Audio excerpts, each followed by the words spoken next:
શ્રી કૃષ્ણ। આજે આપણે બનાવીશું ગોળ પાપડી અથવા તો સુખડી।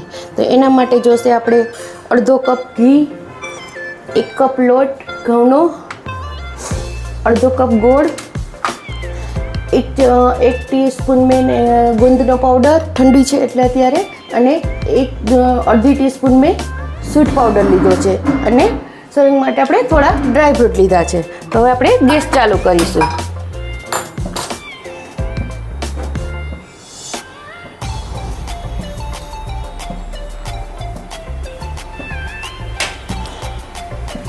ઘી આપણું ગરમ જ થઈ ગયું છે, મેલ્ટ એકદમ છે, એટલે આપણે એમાં ધીમે ધીમે લોટ નાખીશું। સ્લો ગેસ ઉપર જ આપણે આ શેકવાનો છે।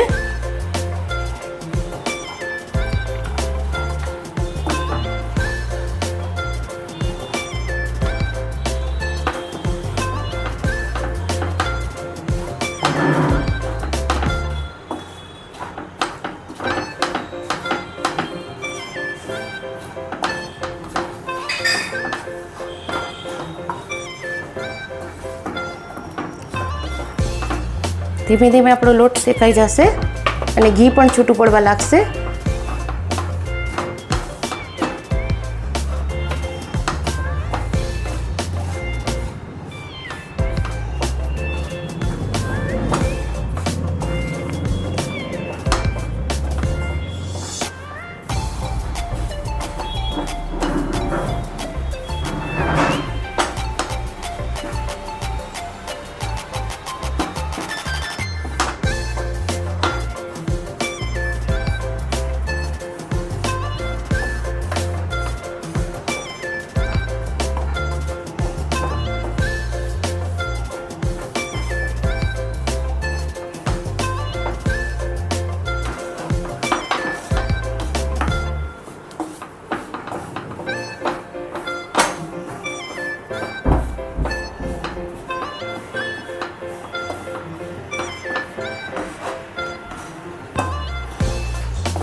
લોટ આપણો ધીમે ધીમે શેકાઈ જશે।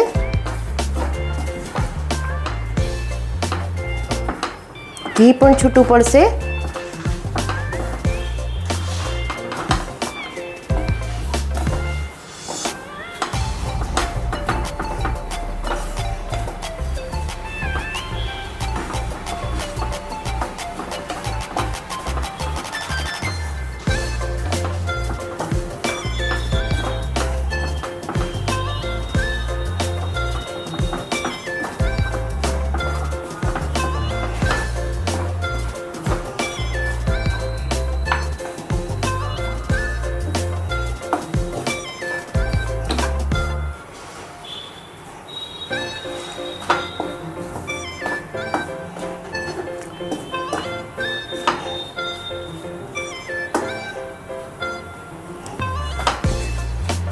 આ સુખડી ટેસ્ટમાં ખૂબ સારી લાગે છે। અત્યારે વરસાદી વાતાવરણ છે એટલે ઠંડક જેવું લાગે છે, તો એમાં સૂટ પાવડર, ગંઠોડાનો પાવડર એ બધું આપણે નાખીને સારી રીતે ખાઈ શકીએ છીએ, જેમ શિયાળામાં પણ આપણે આવી રીતે બનાવીએ છીએ।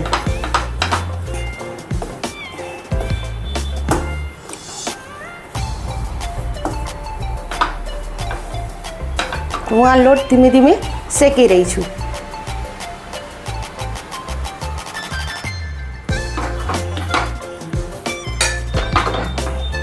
તો હવે આપણો લોટ શેકાઈ રહ્યો છે, જો સરસ ગોલ્ડન બ્રાઉન થઈ ગયો છે અને સુગંધ પણ સરસ આવી રહી છે।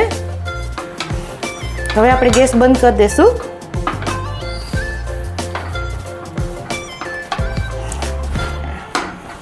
અને ગરમ છે ત્યાં જ આપણે એમાં ગુંદ નાખી દઈશું, એટલે આમાં ને આમાં એ ફૂટી જશે। જો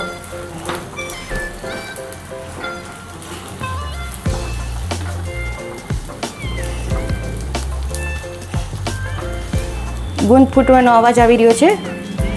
આ ધીમે ધીમે કરવાનું છે, છાંટા બહુ ઉડે છે।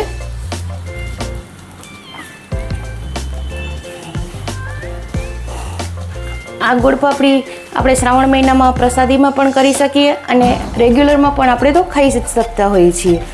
તો ગમે ત્યારે આપણે આ ગરમ ગરમ સુખડી મીઠું ખાવાની ઈચ્છા થાય ત્યારે આ ફટાફટ બનતી સુખડી બની જાય છે। અને ટેસ્ટમાં ખૂબ જ સારી લાગે છે. ગુંદ હવે આપણો સરસ ફૂટી ગયો છે.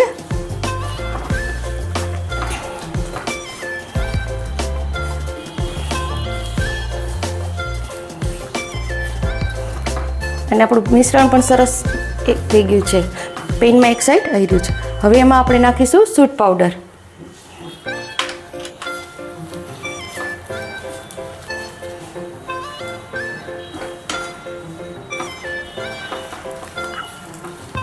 અને સેટ ઠંડુ થઈ જાય એટલે આપણે એમાં ગોળ ઉમેરી દઈશું. ગોળ આપણા ટેસ્ટ પ્રમાણે નાખવાનું. મીઠું જોઈતું હોય તો વધારે નાખવાનું અને ઓછું.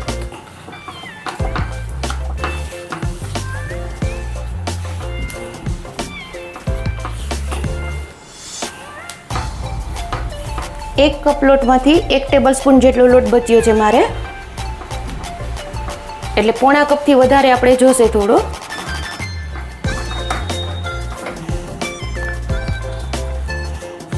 હવે આ લોટ આપણો ઠંડો થઈ રહ્યો છે ત્યાં સુધીમાં આપણે ગોળ મિક્સ કરીએ.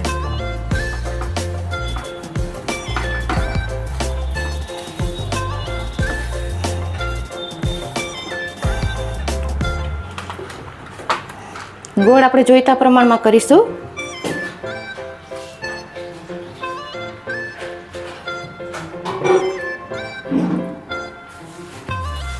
મારી પાસે દેશી ગોળ છે એટલે મેં એ લીધો છે. સુધારીને પણ આપણે લઈ શકીએ છીએ.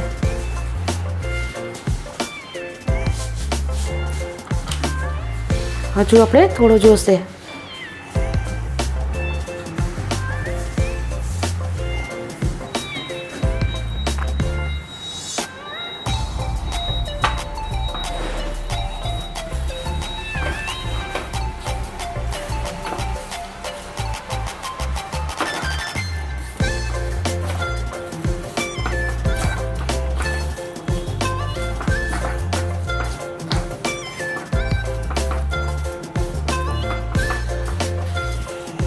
આ સુખડી ટેસ્ટમાં ખૂબ જ સારી લાગે છે. તમે બનાવીને ટ્રાય કરજો. અમે ઝીણા લોટની બનાવી છે પણ જાડા લોટની પણ સરસ થાય છે.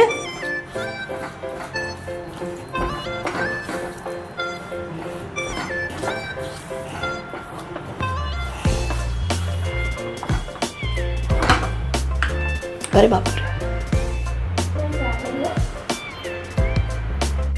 તો આ રીતે મિક્સ કરી અને મેં આમાં કાઢી લીધું છે. સ્પેચ્યુલા મારો ફોલ્ડિંગ છે એટલે નીકળી જતો હતો. હવે એમાં આપણે ડ્રાયફ્રૂટની કતરણ નાખી દઈશું. આમાં આપણે ખસખસ કે સાકર બી નાખી શકીએ, પણ હેલ્થ માટે આ સારું છે.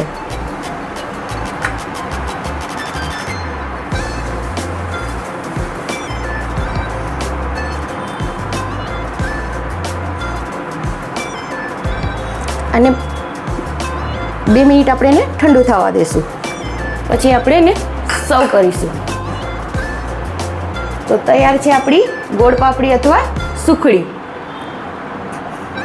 જેને આપણે પ્રસાદીમાં શ્રાવણ મહિનામાં ગમે ત્યારે આપણે ખાઈ શકીએ છીએ. તો હું આપણા પીસ તૈયાર કરું છું. તો મેં આ સુખડી આપણી તૈયાર છે. બે બનાવીને ભગવાનને પણ ધરી દીધી છે. અને આવી રીતે એકદમ સરસ પીસ પડ્યા છે, જે તો તમે જોઈ શકો છો. બહુ જ મસ્ત લાગી રહી છે અને એકદમ જાળીદાર છે. તો આ સુખડી તમે બનાવીને ટ્રાય કરજો અને મને કોમેન્ટ કરીને કહેજો કે આજની મારી રેસીપી તમને કેવી લાગી છે. જો મારી રેસીપી પસંદ આવી હોય તો તમે બધાને મારી ચેનલને લાઈક કરો, શેર કરો અને સબસ્ક્રાઈબ કરો. બધાને મારા જય શ્રી કૃષ્ણ.